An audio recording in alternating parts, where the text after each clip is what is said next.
कहते हैं सारे रोगों की जड़ आपके पेट में होती है। अगर आपका पेट ठीक है तो सब कुछ ठीक है। अगर आपका पेट गड़बड़ है तो समझिए सब कुछ गड़बड़ है। और इस पेट की गड़बड़ी को हम तीन तरह से देख सकते हैं। अर्थात भूख आपको ठीक प्रकार से लग रही है कि नहीं लग रही। दूसरा, आपका भोजन ठीक प्रकार से पच रहा है या नहीं पच रहा है। और तीसरा, आपने जो भोजन किया है उसका जो मल बनता है वो ठीक प्रकार से आपके शरीर से बाहर निकल रहा है कि नहीं निकल रहा। दोस्तों, ये तीन फैक्टर ऐसे होते हैं या तीन प्रक्रियाएं ऐसी होती हैं जिन पर हमारे पूरे पेट का स्वास्थ्य टिका होता है। और कैसा हो कि केवल एक औषधि ऐसी हो या एक हर्ब ऐसी हो जो इन तीनों कामों को बखूबी संभाल ले। जी हाँ दोस्तों, आज हम बात करने वाले हैं आयुर्वेद की बेहतरीन हर्ब हरीतकी के बारे में। ये एक छोटा सा फल, देखने में भले ही बहुत छोटा सा दिखाई दे, लेकिन ये आपके पेट के डॉक्टर से कम नहीं है दोस्तों। जी हाँ दोस्तों, ये नाम इसलिए हमने इसको दिया है क्योंकि ये आपकी भूख को बढ़ाता है, ये आपके भोजन का पाचन करता है और पाचन के बाद जो मल परिणित होता है उसको भी शरीर से बाहर निकालने का काम करता है। इसीलिए अगर इसको पेट का डॉक्टर कहा जाए तो कोई अतिशयोक्ति नहीं होगी दोस्तों। तो दोस्तों, इस वीडियो में हम जानेंगे हरीतकी के बारे में।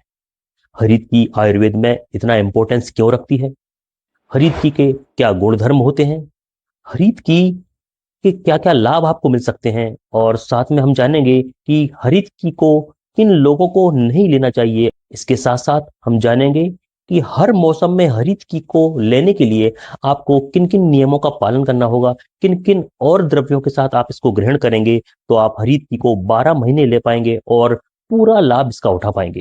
ये सारी जानकारी हम लेंगे इसी वीडियो में। तो आइए स्टार्ट करते हैं।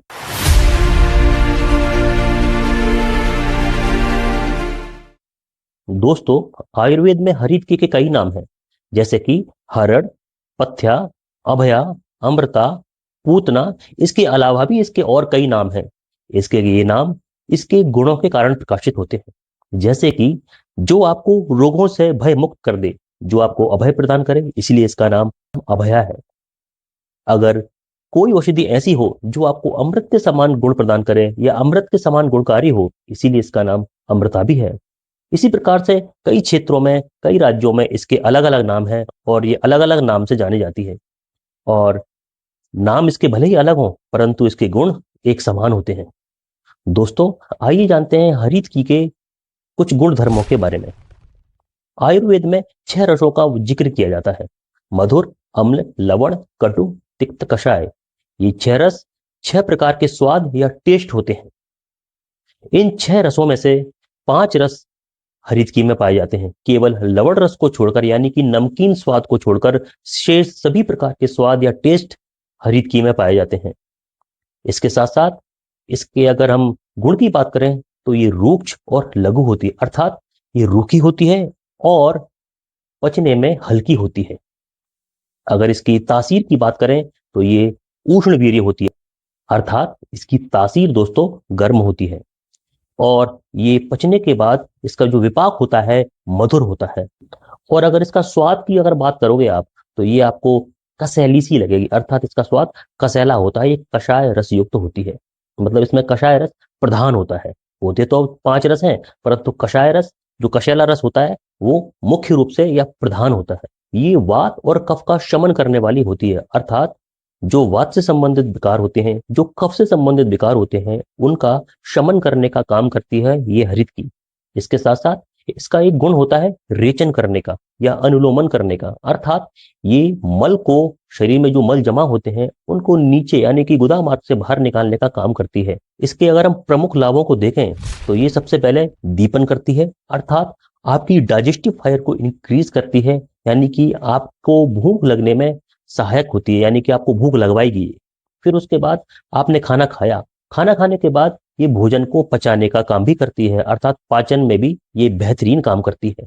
जब आपके भोजन का पाचन हो जाता है, पाचन होने के बाद जो भोजन का मल में परिणति होती है, उस मल को भी शरीर से बाहर निकालने का काम ये हरीतकी करती है, अर्थात अनुलोमन करती है, रेचन करती है। इसके साथ साथ ये उत्तम व्यवस्थापक है, अर्थात ये आपकी उम्र को बढ़ने से रोकती है, आपको हमेशा युवा बनाए रखती है अगर आप इसको विधि विधान से सेवन करते हैं तो। इसके साथ साथ ये आपकी पांचों इंद्रियों को बल प्रदान करती है, उनको दृढ़ता प्रदान करती है, और साथ ही ये बुद्धि को जगाने वाली होती है, बुद्धि को बढ़ाने वाली होती है। दोस्तों, आयुर्वेद में हरड़ या हरितकी को एक रसायन के तौर पर देखा जाता है। जब आचार्य चरक ने चरक संहिता का चिकित्सा स्थान लिखा था, तो उसमें पहले ही अध्याय में सबसे पहला अध्याय जो है वो रसायन अध्याय है, और उस रसायन अध्याय में सबसे पहले जिस औषधि का जिक्र है वो हरितकी है। अर्थात सबसे पहले नंबर पर उन्होंने इस हरितकी को रखा है, क्योंकि इसमें औषधीय गुण होने के साथ साथ रसायन गुणों से भी ये भरपूर होती है। इसलिए एक तरह तो ये औषधि का काम करती है, दूसरी तरफ ये रसायन का भी काम करती है आपके लिए।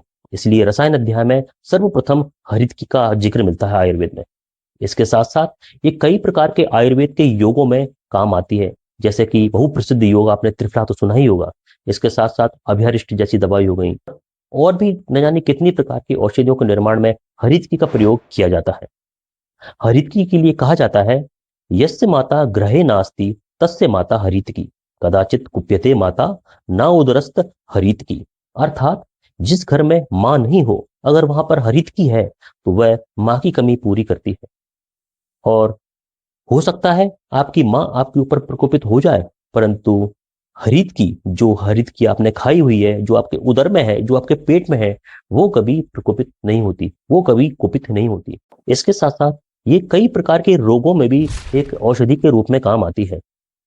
आचार्य चरक चरक संहिता में लिखते हैं कि ये त्वचा के पुराने रोगों यानी कि कुष्ठ रोगों, पुराने बुखारों में, गले के रोगों में, सिर के रोगों में अर्थात हेडेक्स वगैरह में, जो व्यक्ति राजयक्षमा या ट्यूबरकुलोसिस से पीड़ित हैं उनके लिए सहायक सिद्ध होती है। गृहिणी अर्थात इरिटेबल बाउल सिंड्रोम, अतिसार अगर आपको लूज मोशन लगते हैं तब, और कॉन्स्टिपेशन।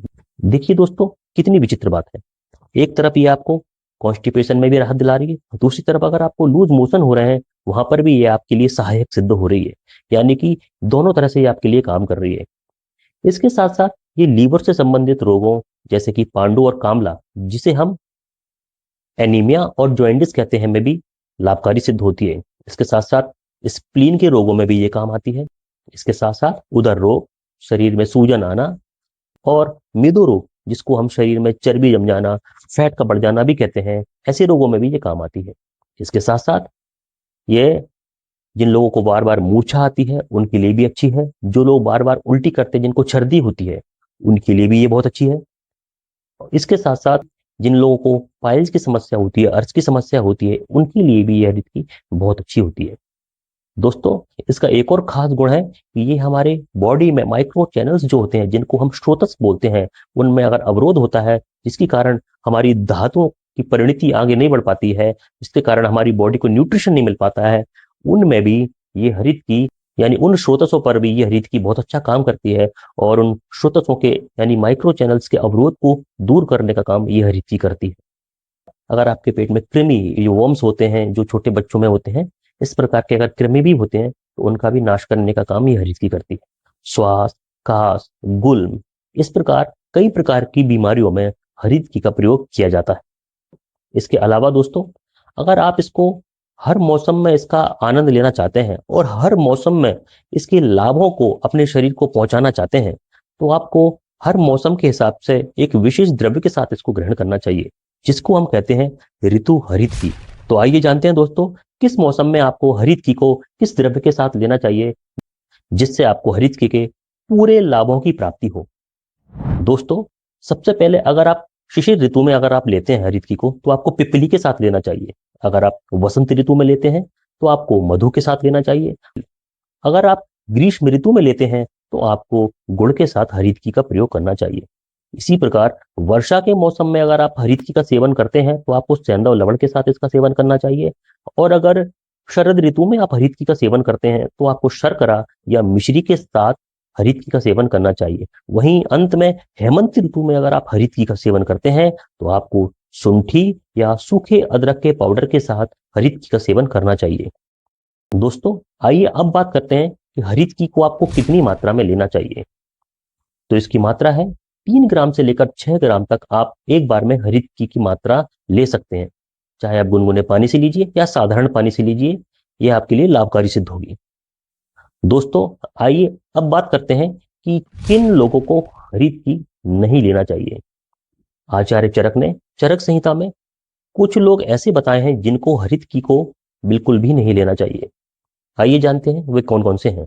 सबसे पहले वे लोग जिनको अजीर्ण होता है, ऐसे लोगों को हरित की का सेवन नहीं करना चाहिए। दूसरा, जो लोग दुर्बल और कृश हैं, मतलब कि कमजोर हैं, दुबले पतले हैं, ऐसे लोगों को भी हरित की का सेवन नहीं करना चाहिए। इसके साथ साथ जो लोग अत्यधिक मात्रा में मद्य का पान करते हैं, जो लोग अत्यधिक मात्रा में मैथुन करते हैं, उनको भी हरित की का सेवन नहीं करना चाहिए। इसके साथ साथ जो लोग भूख से पीड़ित हैं, प्यास से पीड़ित हैं और थके हुए हैं, और साथ ही जो लोग रूखा सूखा खाते हैं, मतलब कि जो रूखा भोजन करते हैं, ड्राई टाइप का भोजन करते हैं, ऐसे लोगों के लिए भी हरित की नुकसानदायक हो सकती है। इसके अलावा जो माताएं बहनें गर्भवती हैं, उनको भी हरित की से बचकर रहना चाहिए, उनको भी हरित की नहीं लेना चाहिए। और जो लोग पित्त प्रकृति के हैं, उनको भी हरित की का सेवन नहीं करना चाहिए। तो दोस्तों, ये थी हरित की के बारे में संक्षेप में जानकारी। हम आशा करते हैं कि हमारे द्वारा दी गई जानकारी आपके लिए लाभकारी सिद्ध होगी। अगर फिर भी आपकी कोई जिज्ञासा रह जाती है तो आप हमसे कमेंट के माध्यम से पूछ सकते हैं। हम कोशिश करेंगे कि हम आपको आपके प्रश्नों का उत्तर दे पाए। आपका बहुत बहुत धन्यवाद।